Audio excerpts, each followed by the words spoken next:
guys, Prowl 1701 here, and today we're going to be ranking Daleks. We're going to be ranking every Dalek story except Dalek's Master Plan, because I haven't seen that one just yet. I'm saving that one for, I guess, a special occasion. But I am looking forward to it. But we're going to be ranking all of the others, from modern and classic Who, from worst to best, in my opinion. I'm going to be taking objective and subjective things into account and kind of meshing those together for my list. Definitely some subjective opinions here, but I'm going to look at them. We have 25 stories by my count, and we're going to start at the bottom of the list with my least favorite Dalek story.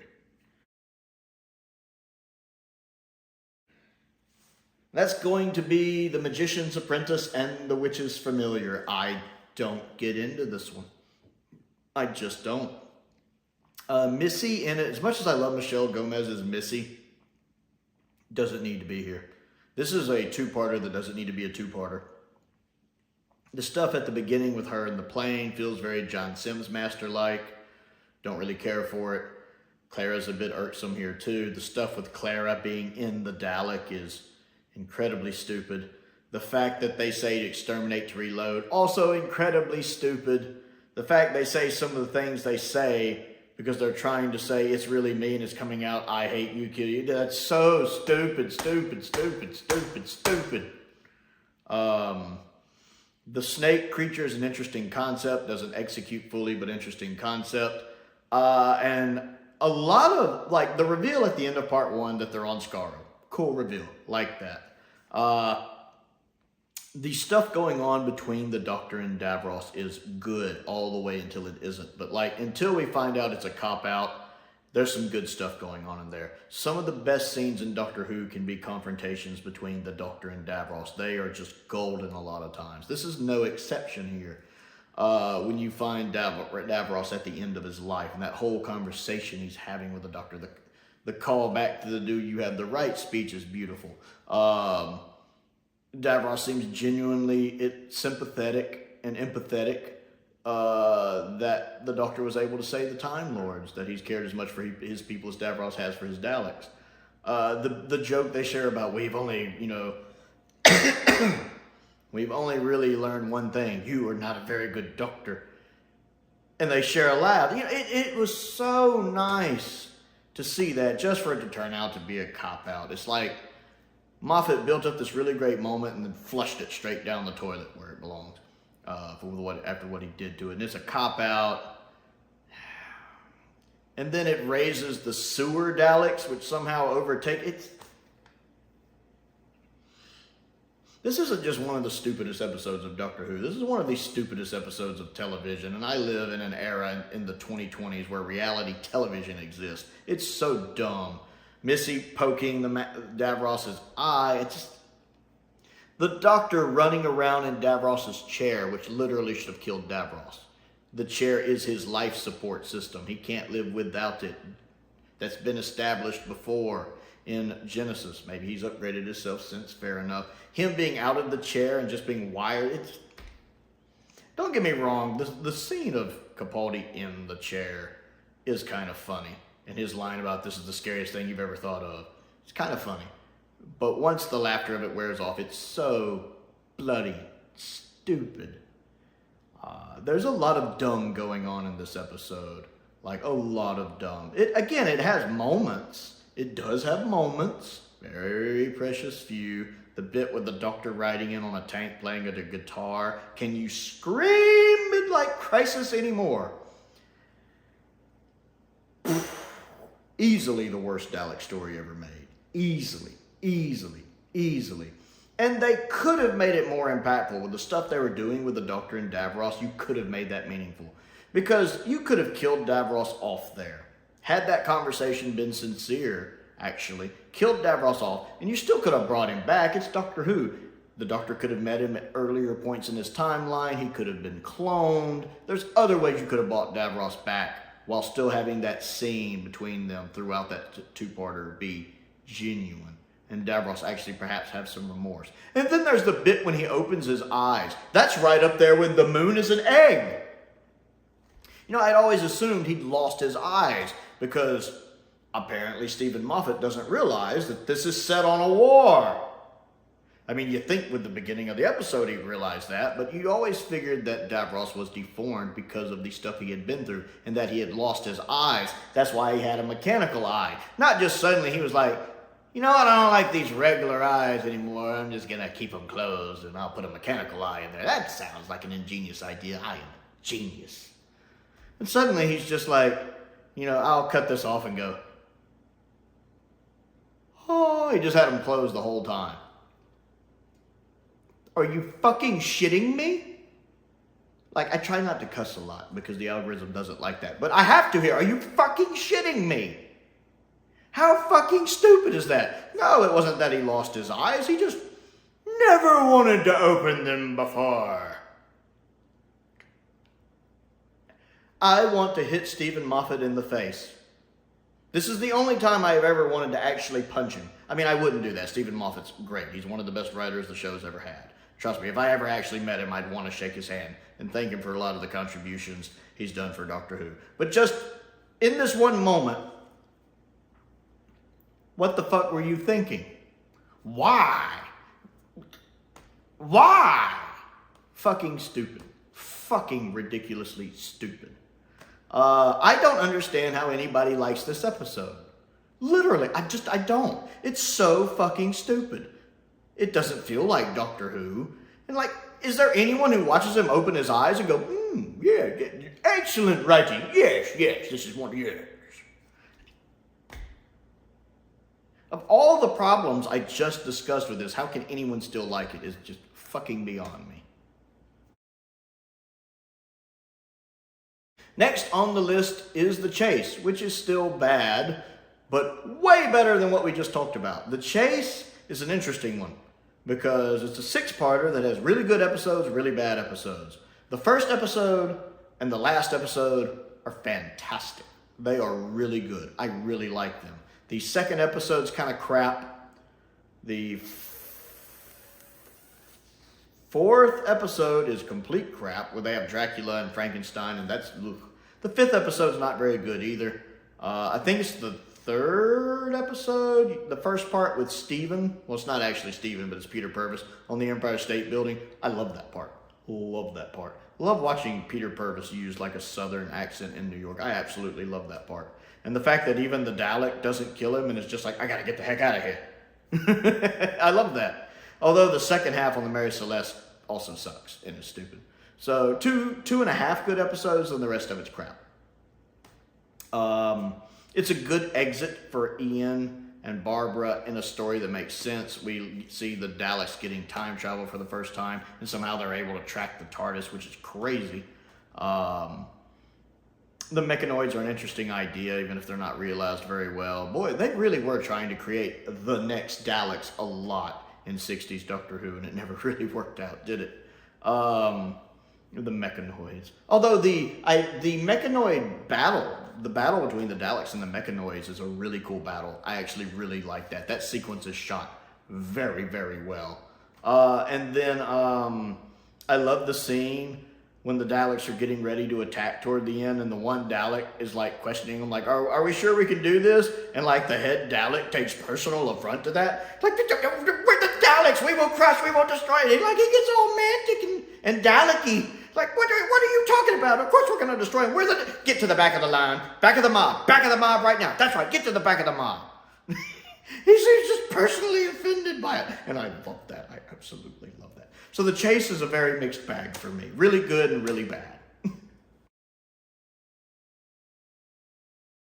Next on the list is Resolution. Now, Resolution has a lot of great ideas.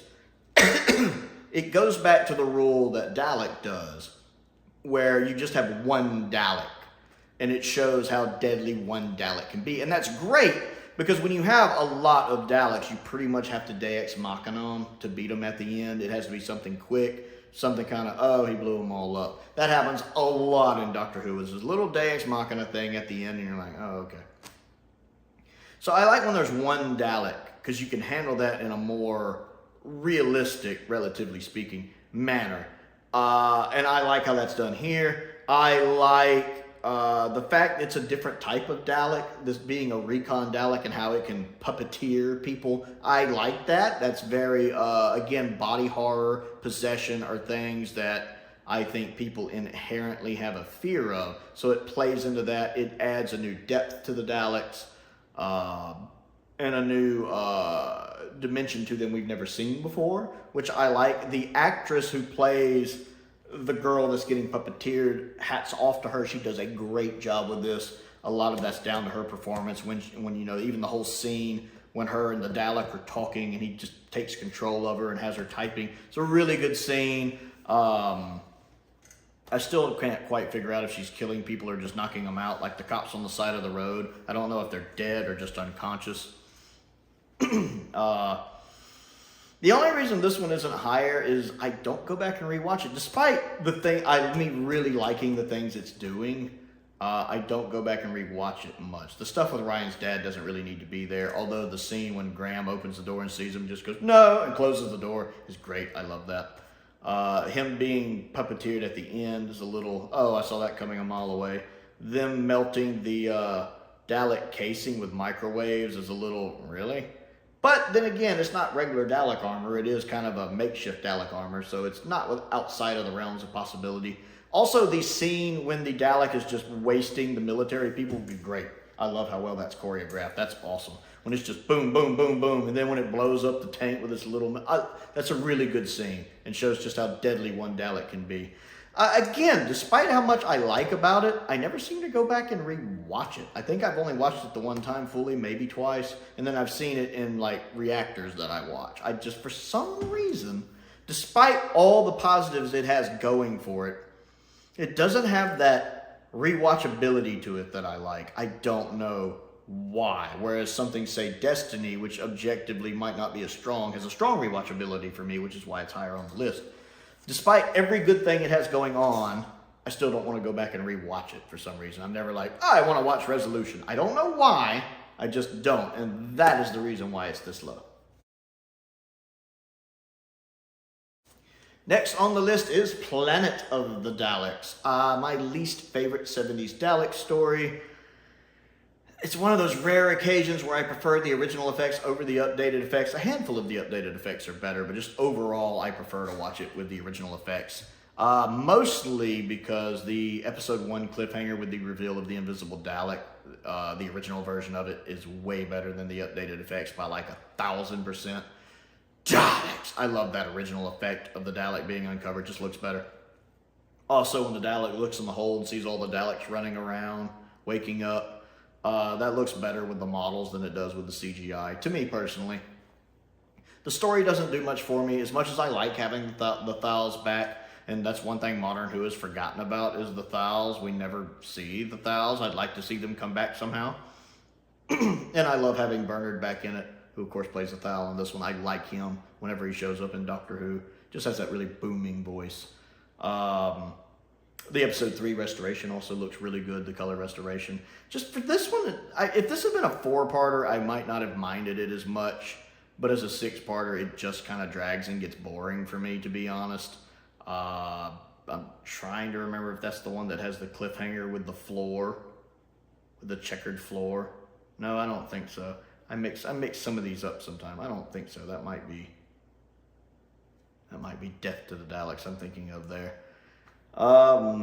The jungle set looks pretty good in this. The invisible creatures that run around in the coats, it's an interesting budget saving thing, but I don't really care for it either. I just don't get into this. It's not bad, but it's just kind of uninteresting.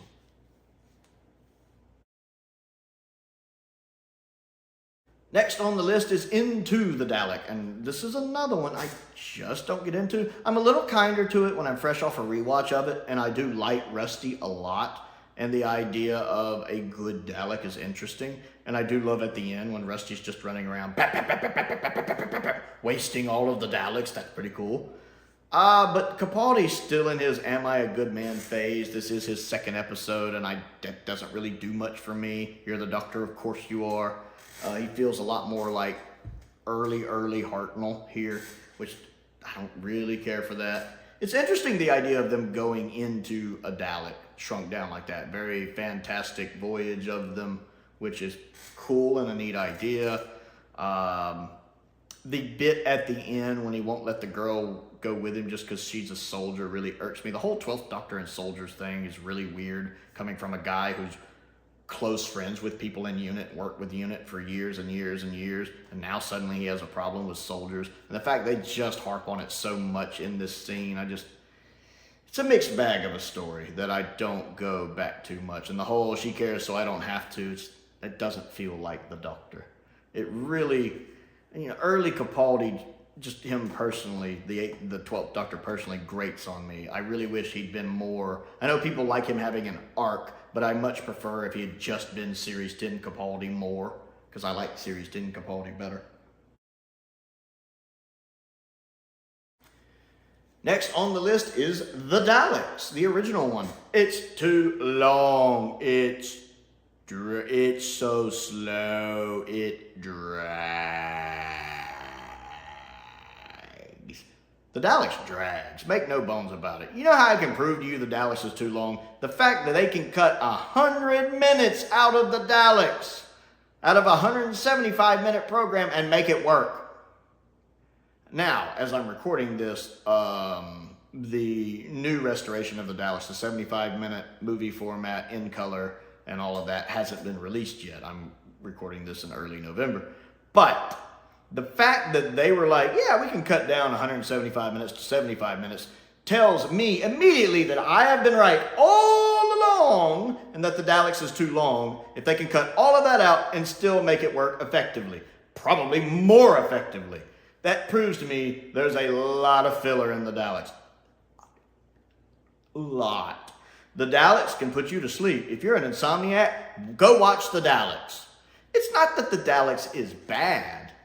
Don't get me wrong. It's not bad. It's just too long.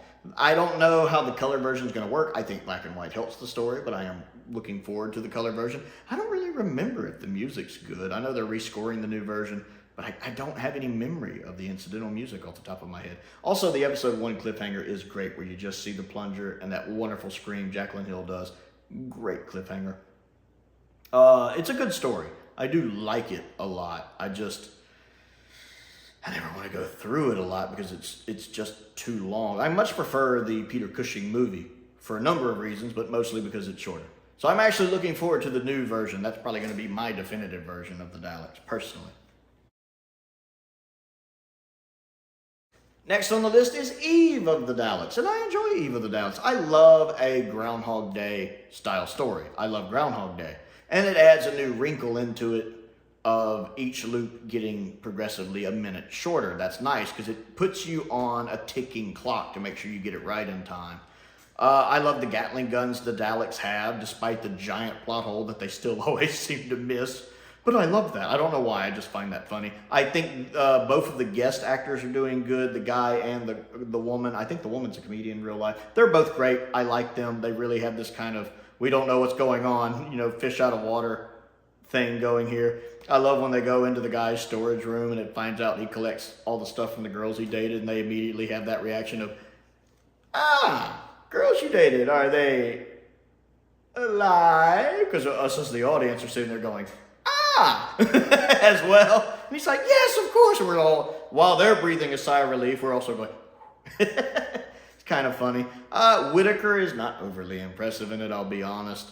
When she gives her try-hard speech about, we all come together, we do this, we get better, I'm sitting here going, not buying it.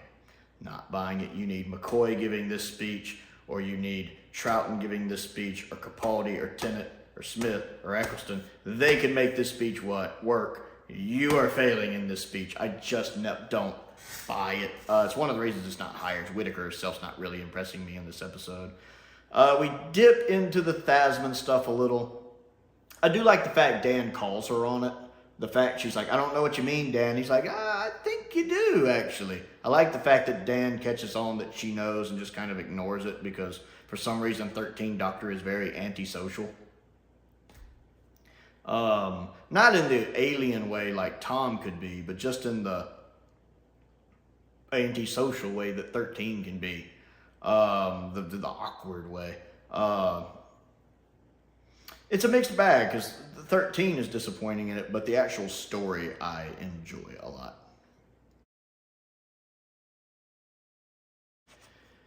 Next on the list is Asylum of the Daleks, which I enjoy. It is a flawed story. Let's be clear, it is a flawed story. I've talked about this one before. It definitely has problems.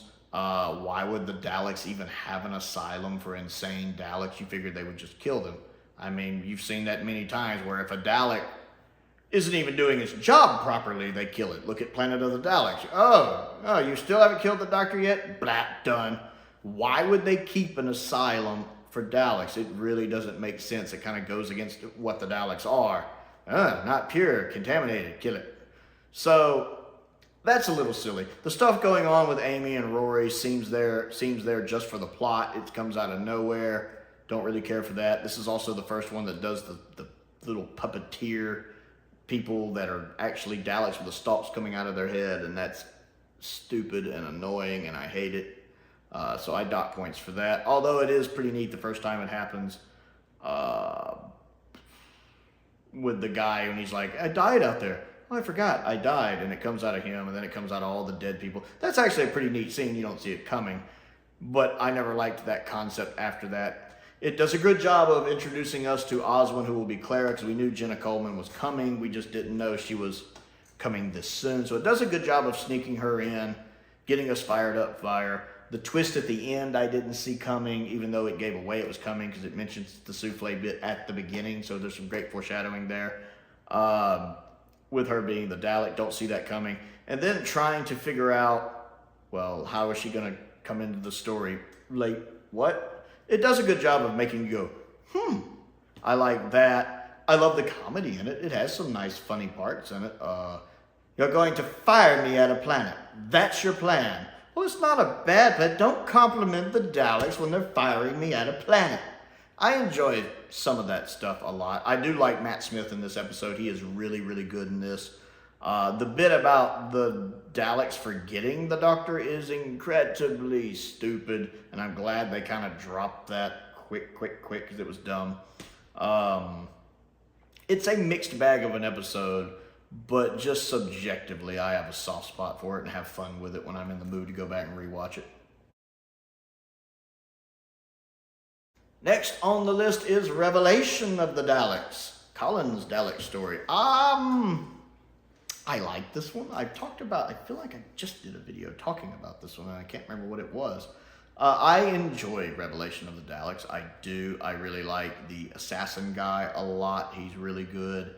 And his little squire with him, Jacini or whatever his name is, I like that. I like the fake out with Davros, how you think he's just the head, but he isn't. When he actually shows up, that's pretty cool. I really love the updated effects for this story a lot. They give it more of a punch. The scene with the glass Dalek and the girl's dad is the stuff of nightmares, and the special effects for that are incredibly done. I love the practical effects. Hats off to them of that. And the updated effects when the flying Dalek's in the room. Actually, you can tell it's a flying Dalek is really, really cool. I like Colin's Necros cloak a lot.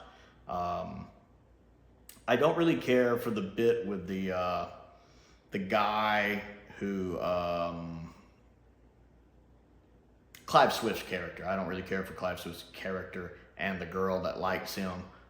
They just feel like a waste of space to me. Both of the actors are doing a good job. I like Clive a lot, and I like the actors playing her. They're great, but just the characters feel like they take up too much runtime and don't need to be there.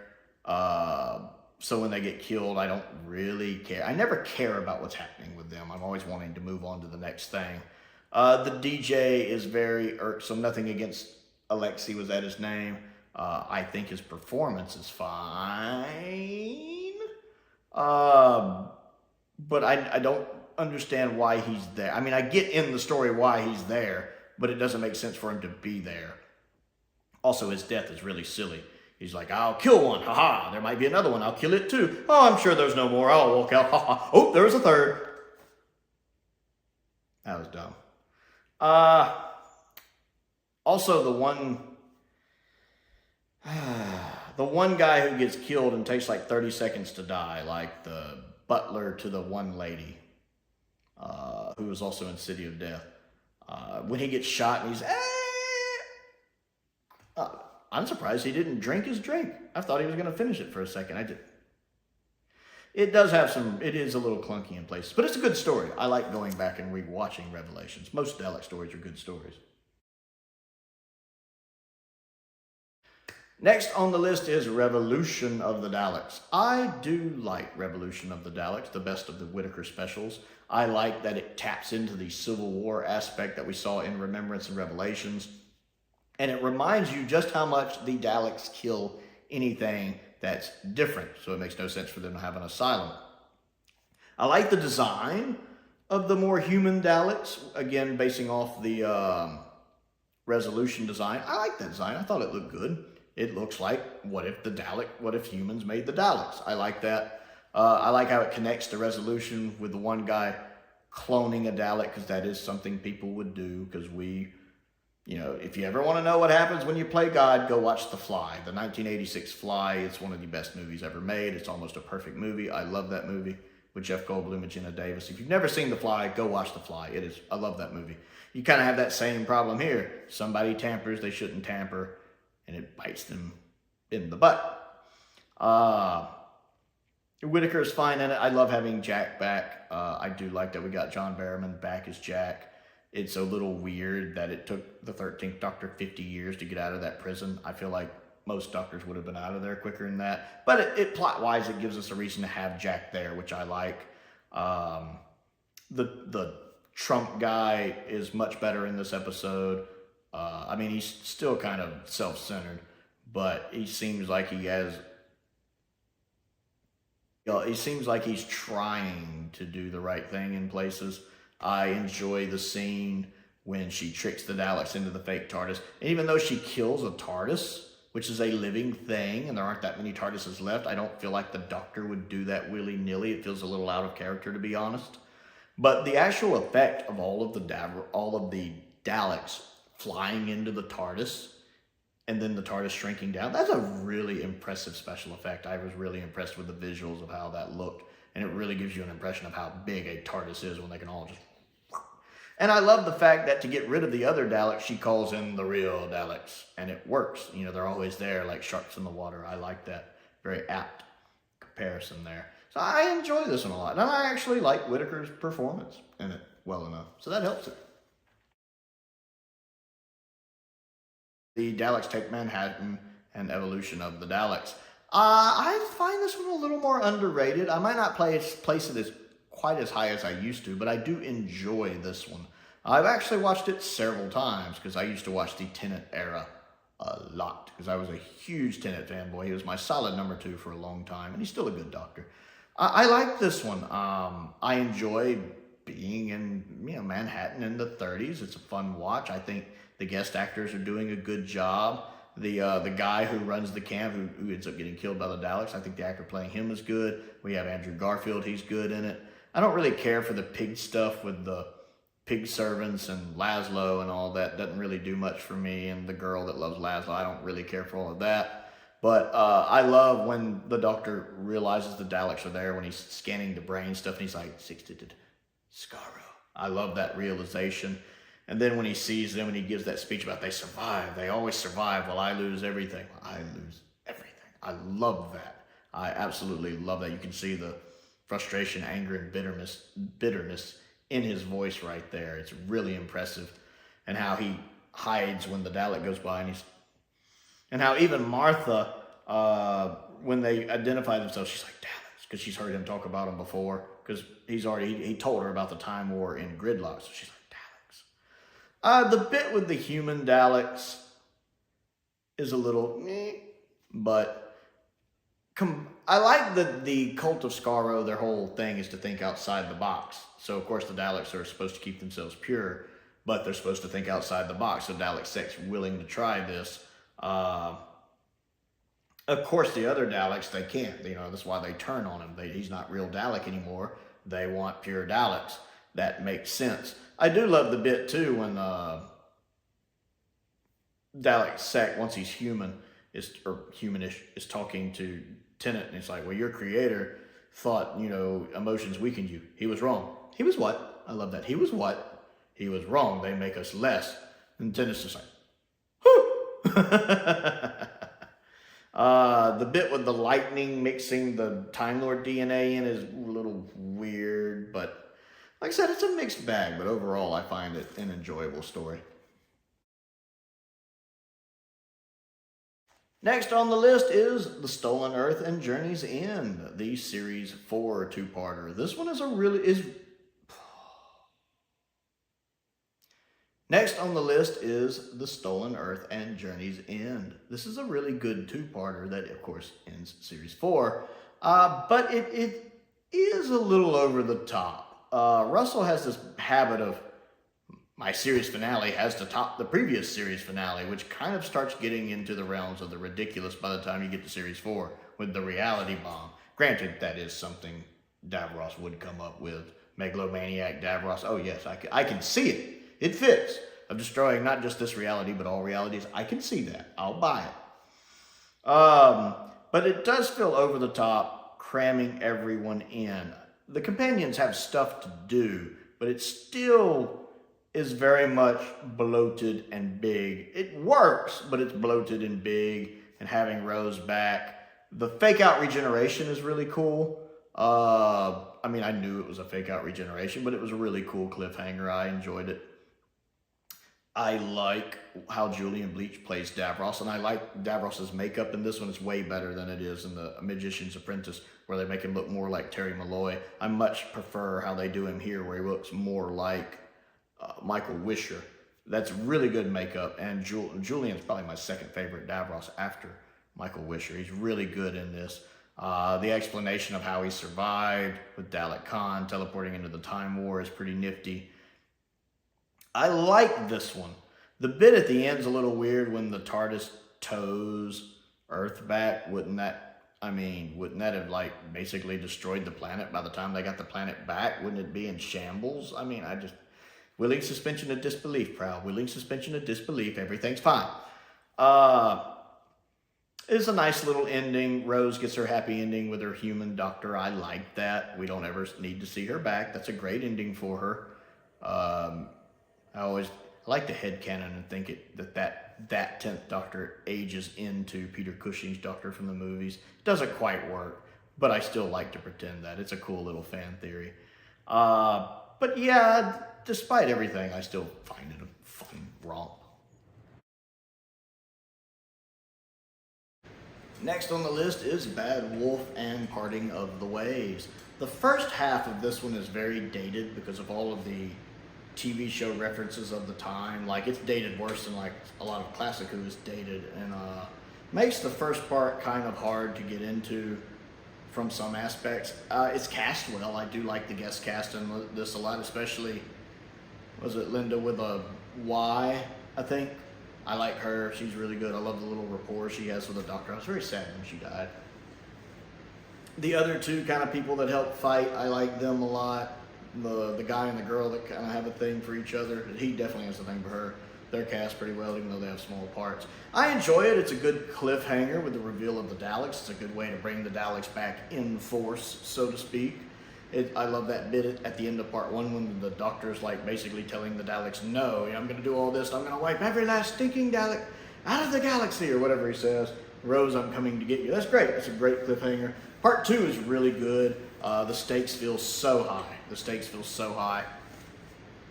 I love just watching the Doctor throw down against the Emperor at the beginning. So if anyone's going to be quiet, it's you! I love all of that. The ending is good. Jack going out fighting but getting brought back. The whole Bad Wolf thing with Rose is good. The regeneration is good. I really enjoy this one.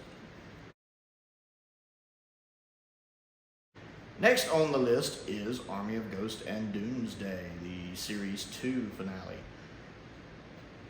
It really doesn't become a proper Dalek story till the end of part 1, but I do like that cliffhanger when it's the Daleks popping out, because we've never had the Daleks versus the Cybermen before. And it's nice to actually see that. So this whole time you think it's a Cyberman story, and then the Daleks, boom, just pop right out. I absolutely Love that. I absolutely love that it's actually the Daleks. I like the idea of the cult of Skaro, Daleks that think differently. I enjoy the whole setup of them being in the void to escape the Time War while they plan, and how the Cybermen just found it and used it to push through. I loved watching the Daleks just smack the Cybermen. It shows how powerful the Daleks are when they can just take out the Cybermen that easily, and it becomes a Dalek story. I love it. I love the smackdown talk between the Daleks and the Cybermen, that when they're just talking smack to each other back and forth.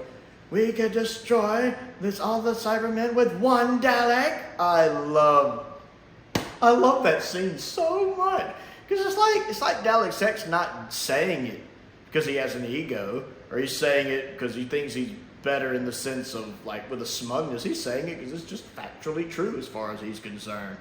You could destroy 50,000 men with 4 Daleks. We could destroy the Cybermen with 1 Dalek. I love that scene. I buy the Deus Machina of how they get rid of all the Daleks with them sucking him into the void. It's a little bit of a stretch, but I buy it. It works in connotation. I don't know if that's the right word I'm looking for. It works with what's going on in the story. The parting of Rose and the Doctor, the bit when she first gets stuck in the other world and they're leaning on the wall, symbolizing that they're separated by a wall, is really nice. I actually really enjoyed that when he has to sadly turn and walk away. That's great. I wish they'd ended it there. The drawn out sequence of him appearing as the hologram at Bad Wolf Bay is cringe-inducing. Cringe-inducing. Just... It wants to be the Green Death companion departure. It is not the Green Death companion departure, which is amazing because Green Death pulled it off better with no words, whereas this one can't pull it off with all the words, or at least some of the words.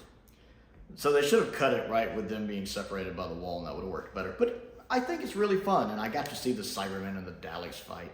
That was fun. I like that. Next on the list is Remembrance of the Daleks. Remembrance isn't quite as high for me as it is some people. It's a good story. I have issues with it. I've talked about it before, though. I get to see the Special Weapons Dalek. That's always nice for me. I like the Special Weapons Dalek. I love just the Dalek Civil War in general. The fact that one group of Daleks has changed so much, they're fighting each other. I love that. I like the designs of both. I love the fact that both of them fire different color weapons blast, with the Renegade Daleks firing the traditional green, blue, teal color, and the Imperial Daleks firing the more orange color one. That's pretty cool. Although I hate the fact they're shooting like projectile blasts instead of their steady beams. I don't know why that bothers me, but it does. The cliffhanger for part 1 is a pretty good cliffhanger with the Doctor on the stairs and the Dalek levitating up. But the resolution of that is just absurd, with the Dalek taking roughly 15 years to get up the stairs and another 10 years to blast down the door. Like, I'm watching that scene play out going,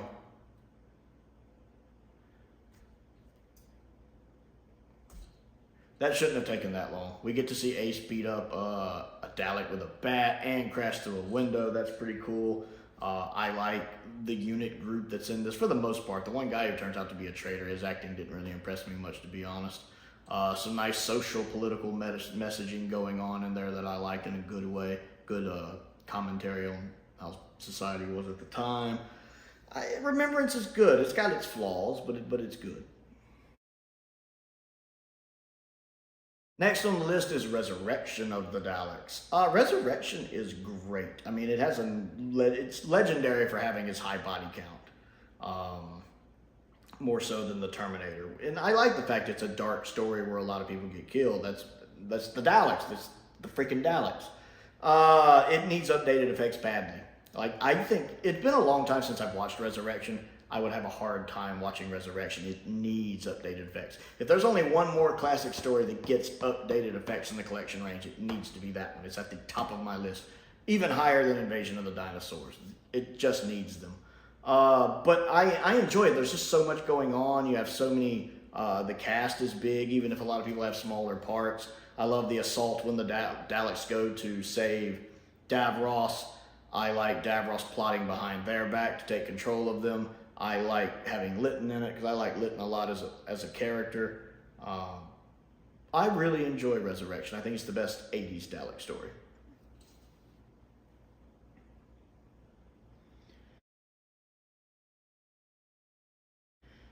And next on the list is the Dalek Invasion of Earth. And I think one of the reasons I have this one so high is, one, I love the location work.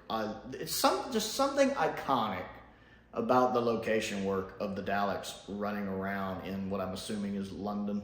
It looks really, really nice. This is one I don't think needs to be colorized or edited. I think it works in black and white really well. Again, there's just something so iconic about it. I love that. I like the idea of the Robo-Men. They're kind of pre-Cybermen in a way. And the fact that you have to remember these Robo-Men had lives before they were converted, like the one guy who's looking for his brother and ends up finding him. And then the one Robo-Man who gets knocked out, who has a wedding ring on. If you pay attention, you notice when the doctor and some other people fight them, like down in the sewer, one of them gets knocked down. The doctor's like, no, leave him. If you look down, he's got a wedding ring on. That's a small thing, but I absolutely love it. It adds so much to that scene for me. Susan's departure is fantastic, one of the best in the show's history. Hartnell gives probably his most memorable and one of the most famous speeches the Doctor has ever given there. It's a little napped in places, like Barbara being able to talk like the Black Daleks, this order cannot be countermanded. That's a little silly. Them being able to just pick the Daleks up and throw them down. You have to remember sometimes how easy it was to destroy early Daleks. You could just like shove them really hard and they'd blow up. Like an evil of the Daleks are here. So it's kind of hard to look at that now in hindsight and without laughing.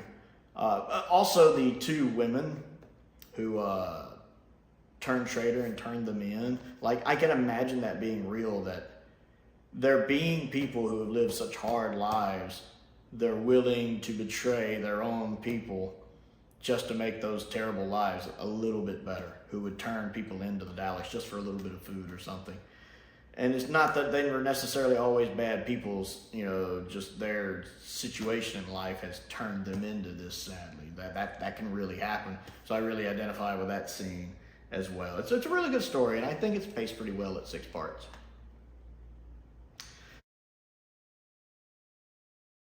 Next on the list is Victory of the Daleks. You guys know I like Victory of the Daleks. It's a very underrated story. It's an inferior version of Power, with the Daleks, much like in Power, pretending to be subservient when they're not.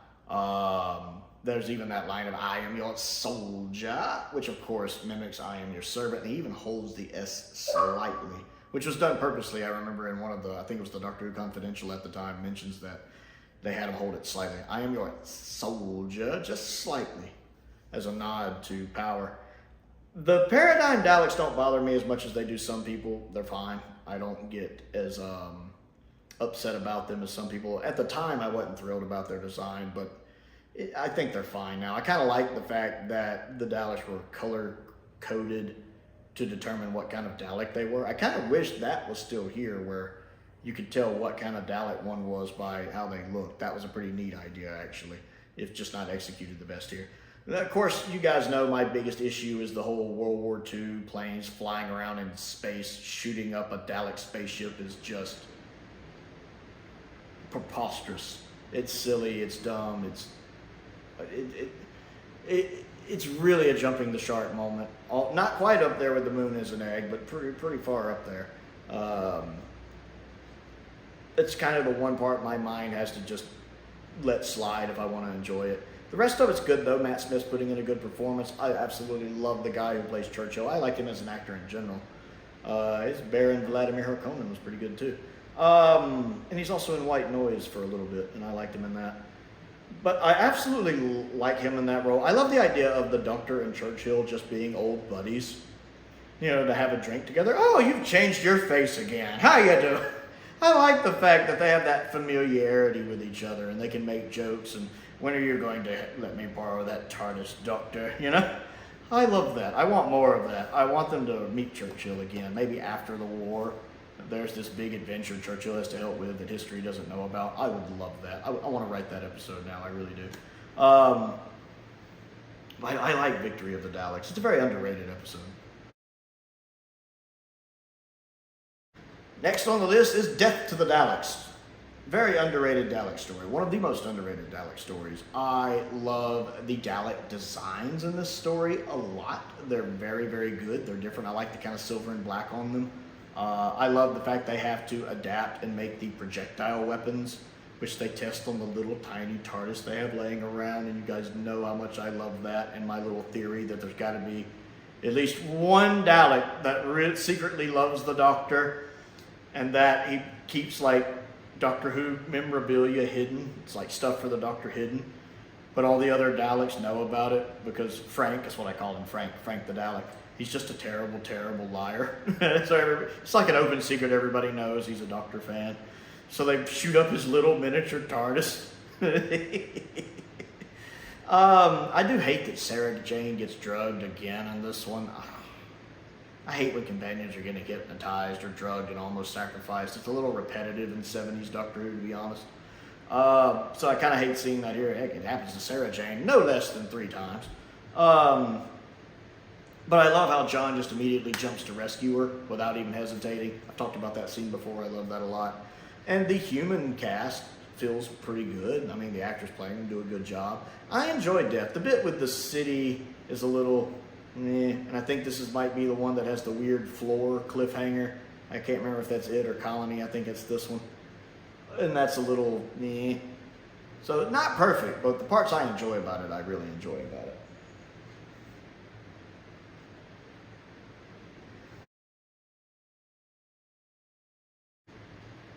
Next on the list is Evil of the Daleks. Evil is so good. I really wish this story fully existed. I feel like nobody gets the Daleks better than David Whittaker. Not even Terry Nation. He understands how manipulative and cruel they are and how they are driven by this kind of single goal.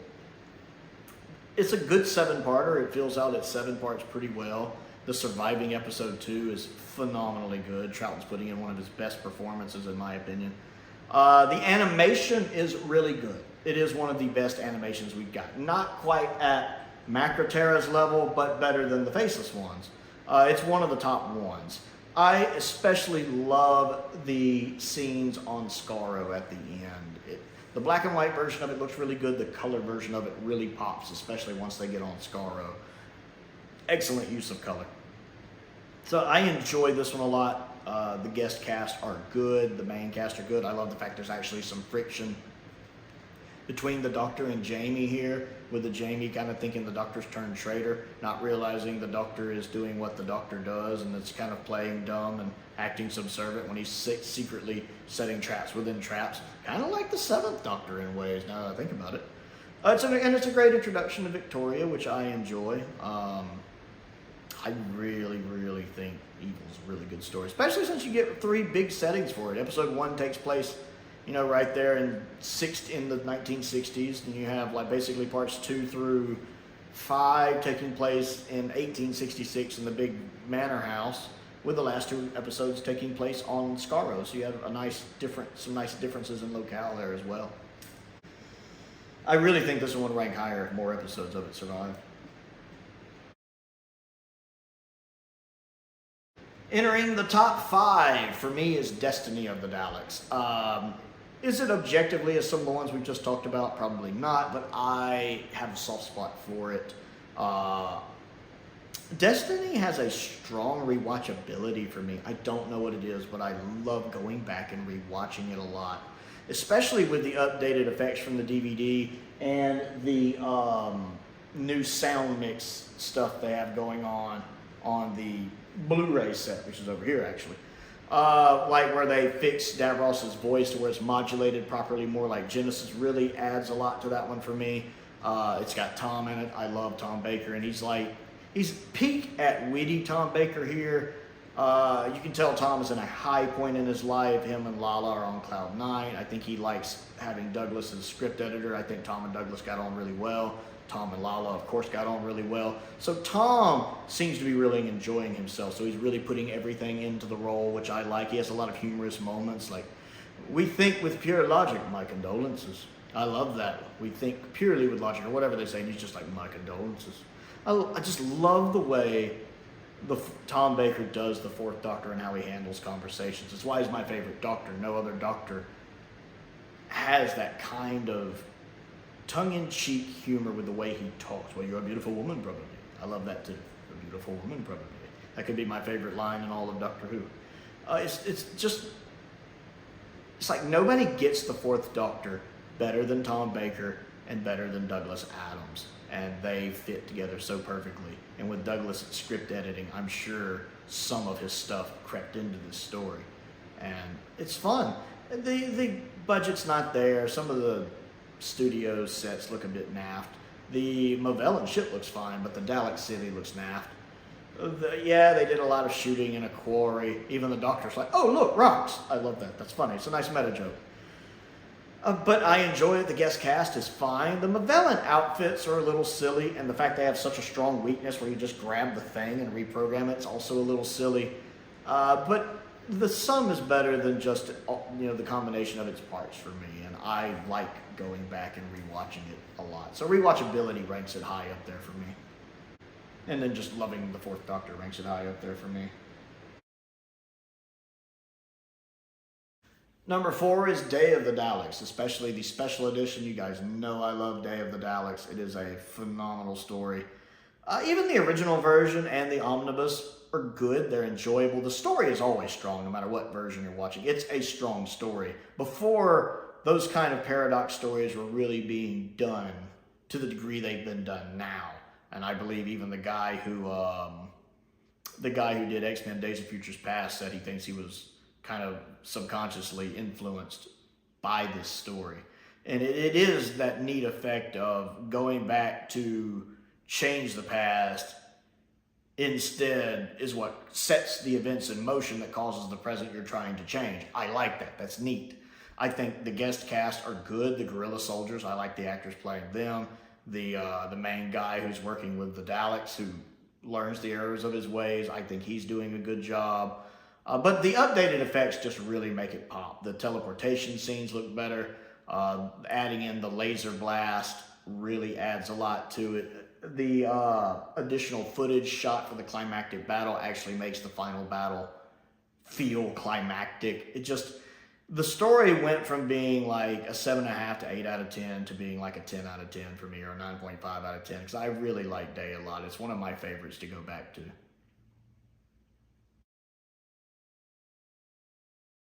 Number 3 on the list is Genesis of the Daleks. Genesis is a legendary story for a reason. Most of you know why. I don't really have to harp on it. Every scene the Fourth Doctor and Davros have together are just gold. They are phenomenal. I absolutely love the Doctor and Davros here, and the conversations, the philosophical conversations they have are fascinating. And watching as the Doctor, who, of course, this is the first time he's met Davros, when he realizes the megalomania and how far Davros is willing to go. And then, of course, the Do I Have a Right speech is one of the most iconic speeches in all of Doctor Who. It's a defining moment for the Fourth Doctor. I like the ending with Davros learning the hard way that you don't always want to get what you want. And if Davros had never come back, that would have been a great ending for him, to be honest. I love watching Peter Mills as Niter. He's just perfect as Niter. I love when he always shows up in the show, but he's perfect as Niter here.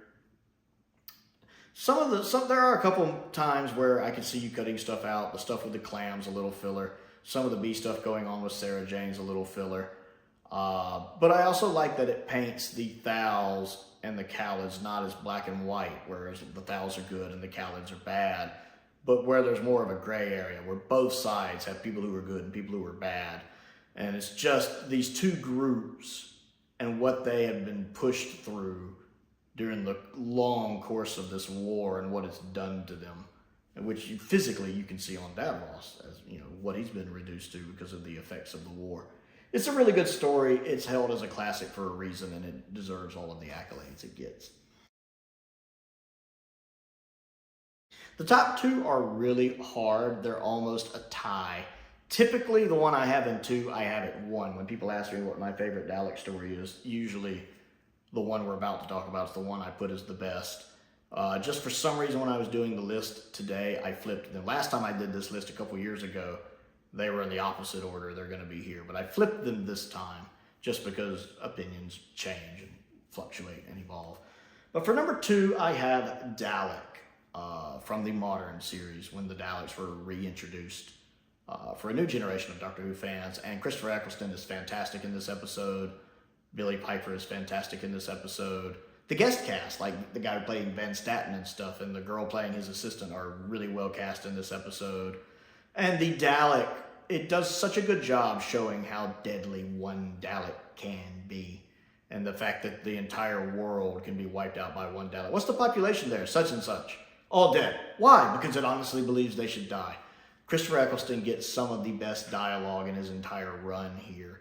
And watching the anger and the rage and the frustration and bitterness as he realizes there's still one of these things alive and how much it's just eating at him. It's fascinating to watch. This is a side of the Doctor we're not used to seeing, and it just goes to show how much the Time War affected him.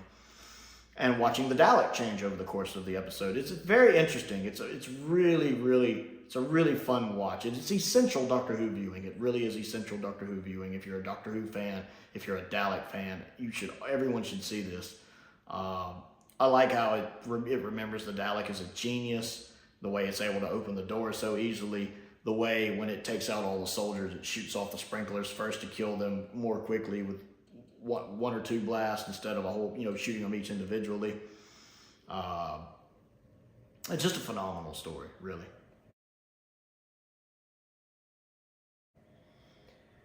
And number 1 on the list, Power of the Daleks. Again, these top two are really close. It's really hard for me to pick between them. But Power has so much it has to do. It's the first post-regeneration story. So Power has to convince viewers, hey, we've totally changed the main character of the story, and the person playing him now looks totally different and acts totally different. We've got to make you okay with that, while at the same time giving us a good story, just in and of itself a good story, and a good Dalek story, because again, bringing the Daleks back. And even at this point, we still haven't had a whole lot of time with Ben and Polly. I think this is their 4th story, but I guess people have kind of adjusted to them. And it has all of that going on, and again, like I said, it has to tell a good story, which it does. I like the B-plot with some of the humans trying to overthrow the colony and take over, while at the same time, Lesterson, I like the character of Lesterson. Lesterson's arc over this is really good, going from thinking he's the smartest person in the room to being in a panic to finally just snapping at the end and breaking. I guess there really is a fine line between genius and insanity. All of the characters feel fleshed out, including Bragan, the one girl that's working with Bragan who's super underhanded, and then the Daleks themselves. Again, nobody writes the Daleks better than David Whittaker. David Whittaker really understands the Daleks and how manipulative they can be and how just evil they can be. And the Daleks do that here. I love the voice work of the Daleks here. This is some of the best voice work the Daleks have ever had. I love their voices in Power of the Daleks. They're just this high screech that I absolutely love. And the manic way they say, we will get our power. I love just the manicness to their voice there. It's a testament to how strong this story is written, that even just in animated form, this story can stand as tall as it does, being one of the best Dalek stories. And right now, I think the best Dalek story, just in animated form, aside from the few surviving clips we have of it. The scene when they're all rebuilding themselves on the conveyor belt just looks phenomenal. The soundtrack, the incidental music is phenomenal. There's something creepy and atmospheric and even claustrophobic about it. That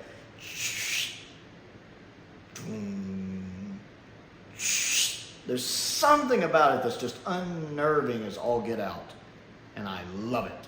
And when everything comes to the head, the Daleks start just whooping everybody and killing everybody. Well, I knew it was coming. They do have to Deus Machina the ending, but I do still enjoy it. Power of the Daleks is phenomenal. I highly recommend the updated 2020 special edition release of the animation, and then watching the Telesnap Recon as well. So that's me ranking all of the Dalek stories that I've seen, so all of them except Dalek in Master Plan, Dalek Master Plan. From worst to best, I want to know what you think of this list and how you would rank them, so comment down below and let me know. Don't forget to click the like button and the subscribe button as well. I also have a Patreon if you would like to support me on that. A link to that's down in the description. I want to give a shout out to some of my top tier patrons, Stephen Crane, Colin Coney, and Finn Perkins. I appreciate their support, as I do the support of all of my patrons. YouTube memberships are also available. I have a link to my Amazon wish list down there, as well as my Amazon UK wish list down there if you'd like to check that out. Several different things on those. And my P.O. box is down there as well if there's anything you'd like to send me to look at and review. Most importantly, thank you for watching.